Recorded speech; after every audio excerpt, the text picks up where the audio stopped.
ہمدردی کا مہینہ ہے، غرباء کے ساتھ، فقراء کے ساتھ، یتیموں کے ساتھ، بیواؤں کے ساتھ، بے سہارا لوگ جو ہیں، بے روزگار لوگ جو ہیں، ان کا خیال رکھا جائے، ان کے ساتھ ہمدردی کی جائے، ان کی ضروریات کو پورا کیا جائے۔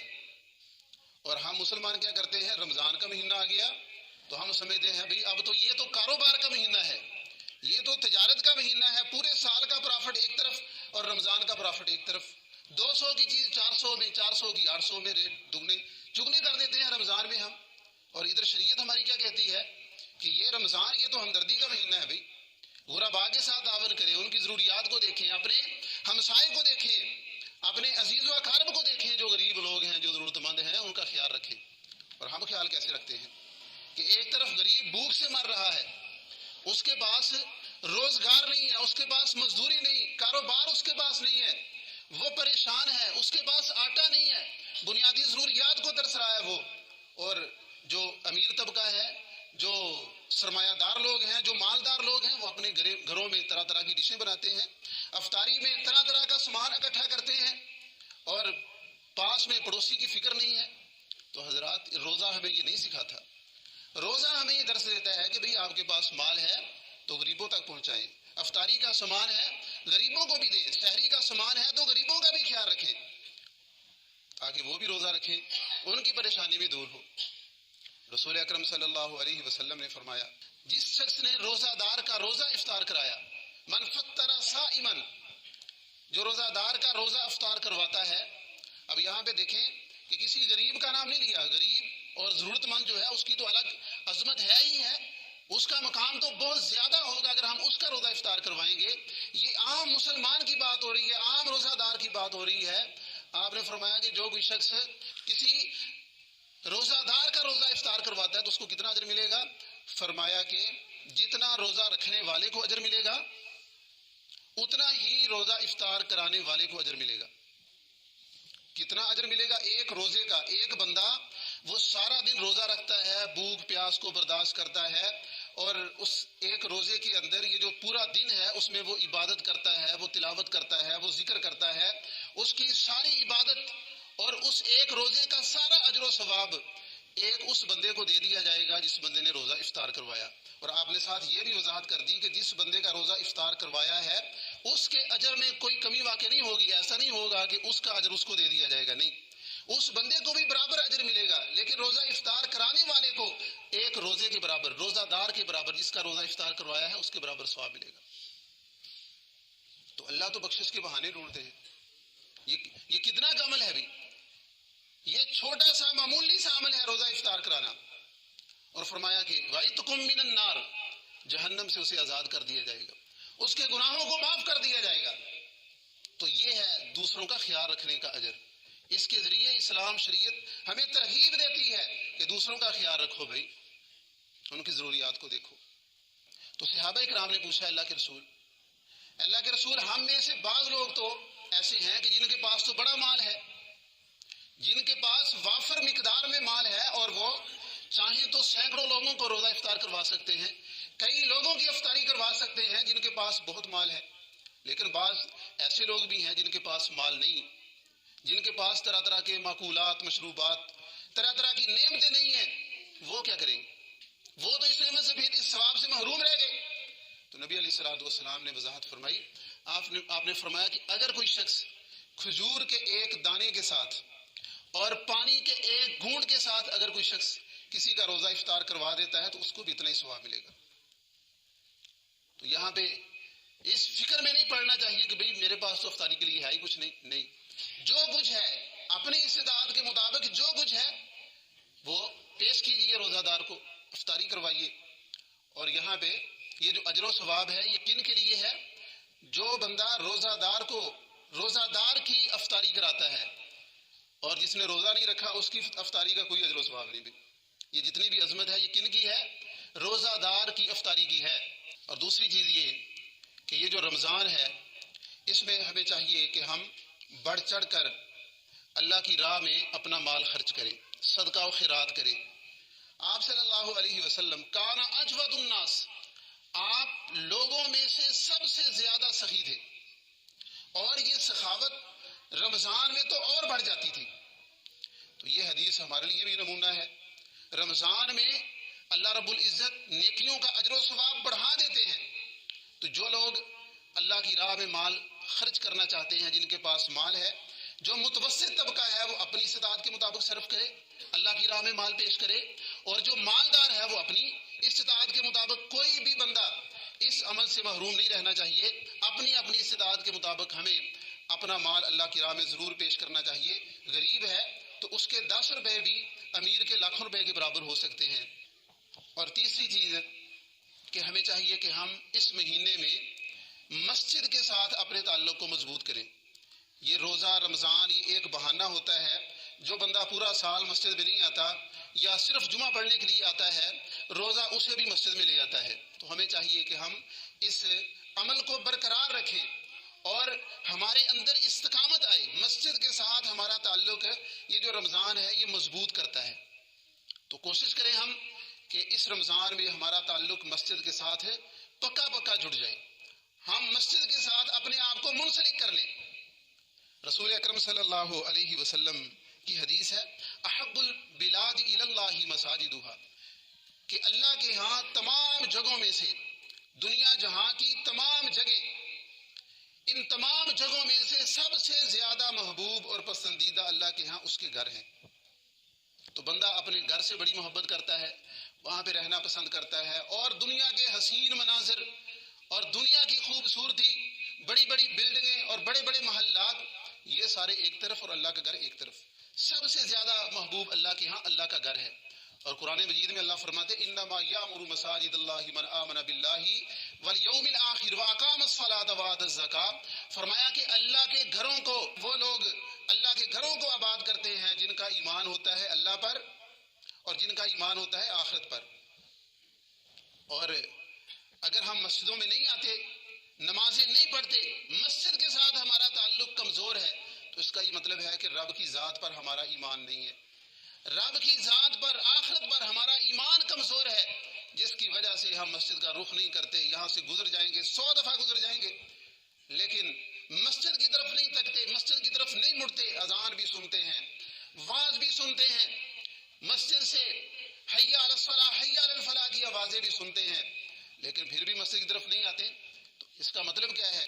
وہ جو آخرت پر، رب پر ایمان ہونا چاہیے، وہ ایمان ہمارے اندر نہیں ہے۔ اگر ایمان ہو تو ایک مسلمان مومن وہ مسجد میں آئے بغیر رہ ہی نہیں سکتا، اس کا دین کیسے گزر سکتا ہے مسجد کے بغیر؟ 5 وقت اللہ مسجد کی طرف بلاتا ہے اور بندہ سال ہر سال مسجد کا رخ نہیں کرتا، یہ کیسا مسلمان ہے؟ تو فرمایا انما یامر مساجد اللہ من آمن باللہ والیوم الآخر۔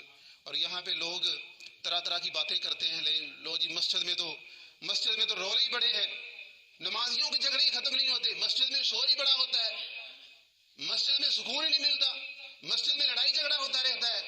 حضرات یہ شیطان کے وسوسات ہے، یہ شیطان باتیں ڈالتا ہے، بھئی مسجد میں نہیں جانا، گھر میں ہی پڑھ لیں۔ ایسے لوگوں سے متاثر نہیں ہونا۔ لوگ تو کسی کو بھی معاف نہیں کرتے، لوگ رب کو معاف نہیں کرتے، رب کے بارے میں باتیں، رسولوں کے بارے میں، مسجدوں کے بارے میں باتیں ہوگی تو کون سی بڑی بات ہے؟ امام کو معاف نہیں کرتے، اسی کے پیچھے نماز پڑھتے ہیں اور اسی کے متعلق باتیں بھی کر لیتے ہیں۔ تو لوگ تو کسی کو معاف نہیں کرتے، لوگوں کے پیچھے نہیں چلنا بھائی، جو اللہ اور اس کا رسول کہتا ہے اس کو مانے۔ انما یامر مساجد اللہ من آمن باللہ والیوم الآخر۔ نبی علیہ الصلوۃ والسلام نے ارشاد فرمایا بشر المشائین فی الظلم الی المساجد بالنور التام یوم القیامہ، فرمایا کہ جو لوگ اندھیروں میں مسجدوں کی طرف چل کر آتے ہیں، اللہ کے نبی ان کو آپ بشارت دے دیں، خوشخبری دے دیں، قیامت کے دن ان کے لیے مکمل نور ہوگا، ان کے لیے روشنی ہوگی۔ تو آپ دیکھیں یہ مسجد کی طرف آنے کی فضیلت ہے، جو مسجد کی طرف آتا ہے یہ اس کی عظمت ہے کہ اس کے لیے نور اور روشنی ہے۔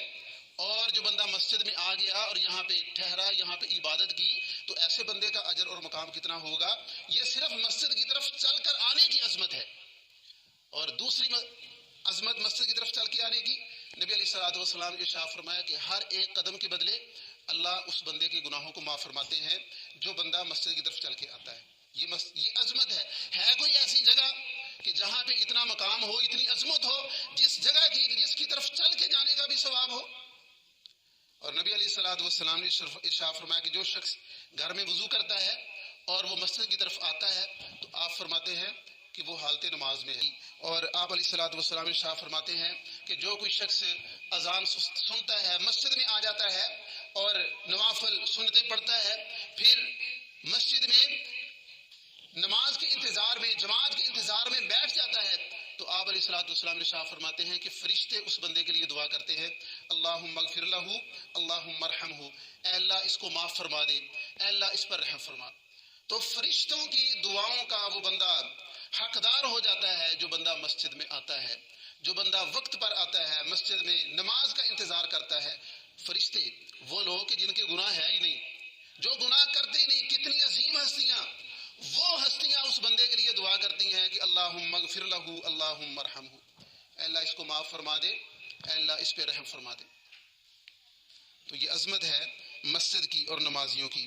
نبی علیہ الصلوۃ والسلام نے ارشاد فرمایا قیامت کا دن ہوگا، اللہ 7 لوگوں کو اپنے عرش کا سایہ نصیب فرمائیں گے اور ان 7 افراد میں سے ایک بندہ وہ ہوگا وَرَجُلٌ قَلْبُهُ مُعَلَّقٌ بِالْمَسْجِدِ، ایسا بندہ کہ جس بندے کا دل مسجد کے ساتھ جڑ جاتا ہے، جو بندہ اپنی قلبی وابستگی مسجد کے ساتھ جوڑ لیتا ہے، مسجد کے ساتھ جو بندہ منسلک ہو جاتا ہے، مسجد سے جو بندہ محبت کرنے لگ جاتا ہے، جس بندے کا آنا جانا مسجد کی طرف ہو جاتا ہے، فرمایا کہ اس عمل کی اتنی عظمت اور فضیلت ہے کہ اللہ قیامت کے دن اپنے عرش کا سایہ نصیب فرمائیں گے. جو بندہ مسجد کی چھت کے نیچے آ جاتا ہے قیامت کے دن کل وہ بندہ عرش کی چھت کے نیچے کھڑا ہوگا. یہ عظمت ہے مسجد کی طرف آنے کی. تو حضرات یہ رمضان گزر رہا ہے، روزے گزر رہے ہیں، تو یہ بہترین وقت ہے کہ ہم اپنے آپ کو مسجد کے ساتھ جوڑ لیں. فارغ وقت میں دوستوں کے پاس جانے کے بجائے، گپے مارنے کے بجائے اور گھر میں ٹھہرے رہنے کے بجائے فارغ وقت ہے تو ہمیں چاہیے کہ ہم مسجد میں آ جائیں اور ہم مسجد میں نمازیں پڑھیں، مسجد میں تلاوت کریں، ذکر و اذکار کریں، دعائیں کریں، مسجد کے ساتھ اپنے آپ کو ہم جوڑ لیں. یہ بہترین موقع ہے ہمارے پاس. اور جب مسجد میں آنا ہے تو چند ایک آداب کا ہم نے خیال رکھنا ہے. جب مسجد میں داخل ہونا ہے تو اپنا دایاں پاؤں پہلے اندر رکھنا ہے اور یہ دعا پڑھنی ہے اللہم افتح لی ابواب رحمتک، اے اللہ میرے لیے اپنی رحمت کے دروازے کھول دے. مسجد میں آ گیا ہے بندہ تو یہاں پہ جو عبادت ہونی ہے وہ بھی رب کی توفیق کے ساتھ ہی ہونی ہے. بعض لوگ مسجد میں آ کر بھی خالی ہاتھ مسجد چلے جاتے ہیں. تو جب ہم یہ دعا پڑھیں گے تو یقیناً اللہ رب العزت ہماری مدد کریں گے، اللہ ہمارے لیے رحمتوں کے دروازے کھول دیں گے. اور ہمارا لباس صاف ستھرا ہونا چاہیے، پاک صاف ہونا چاہیے. لباس پاک صاف ہو اور ہمارے منہ سے بدبو نہ آ رہی ہو، اس حالت میں ہم مسجد میں آئیں، مسجد میں داخل ہوں تو یہ دعا پڑھیں. اور اس کے بعد نبی علیہ الصلوۃ والسلام نے ارشاد فرمایا کہ وَأَن تُنَظَّفَ وَتُطَيَّبَ، مسجد کی صفائی کا خیال رکھیں. مسجد کو صاف ستھرا رکھنا یہ صرف قاری صاحب کی ڈیوٹی نہیں ہے یا بچوں کی ڈیوٹی نہیں ہے کہ وہی صاف کریں بس. بھئی میں تو بڑا آدمی ہوں، میں تو ذمہ دار ہوں، میں تو نمبردار ہوں، چودھری ہوں، میں نے اگر جھاڑو پکڑ لیا، میں نے اگر واش روم صاف کر دیا تو لوگ کیا کہیں گے؟ نہیں بھئی یہ اللہ کا گھر ہے، اللہ کا گھر ہے، سب آتے ہیں تو سب نے خیال رکھنا ہے اس کا. آپ علیہ الصلوۃ والسلام نے ارشاد فرمایا کہ اگر کوئی شخص ایک تنکا بھی اٹھا کے مسجد سے ایک تنکا بھی اٹھا کے باہر پھینک دیتا ہے تو یہ تنکا، یہ معمولی سا عمل ہے، چھوٹا سا تنکا، فرمایا اس کے بدلے بھی اللہ ثواب عطا فرماتے. تو اللہ کے گھر کو صاف ستھرا رکھنے میں بندے کو آر محسوس نہیں کرنی چاہیے. وَأَن تُنَظَّفَ اور وَتُطَيَّبَ، اس گھر کو خوشبودار بنانا چاہیے. کبھی کبھار کوئی بندہ وہ کوئی اگر کوئی اہتمام کرتا ہے تو بڑی اچھی بات ہے، کوئی پرفیوم لے آتا ہے، کوئی خوشبو لے آتا ہے. مسجد کو صاف ستھرا رکھنا چاہیے اور اس کو خوشبودار بنانا چاہیے. یہ بھی مسجد کے آداب میں شامل ہے. اور آپ نے فرمایا جب مسجد میں آؤ اذا دخل احدکم المسجد فلیصلی رکعتین، مسجد میں آئیں اور مسجد میں بیٹھنے سے پہلے 2 رکعتیں پڑھیں. تحیۃ المسجد، یہ مسجد کا احترام ہے، یہ کہ مسجد میں آنے سے بیٹھنے سے پہلے، مسجد میں آ گئے ہیں بیٹھنے سے پہلے 2 رکعت پڑھیں. اور مسجد میں شور و گل نہیں ہونا چاہیے. دوسروں کی غیبت، چگلی، دنیا کی باتیں، سیاست کی باتیں، ایسی باتیں مسجد میں نہیں ہونی چاہیے. تو مسجد میں شور و گل نہیں ہونا چاہیے، اس کا بھی خیال رکھنا چاہیے. اور مسجد کو آباد کرنا اور اللہ کا قرب حاصل کرنا، صدقہ و خیرات کرنا، یہ ساری چیزیں جو میں نے بیان کی ہیں، اللہ سے دعا ہے کہ اللہ ہمیں ان ساری چیزوں کو اپنانے کی عمل کی توفیق عطا فرمائے.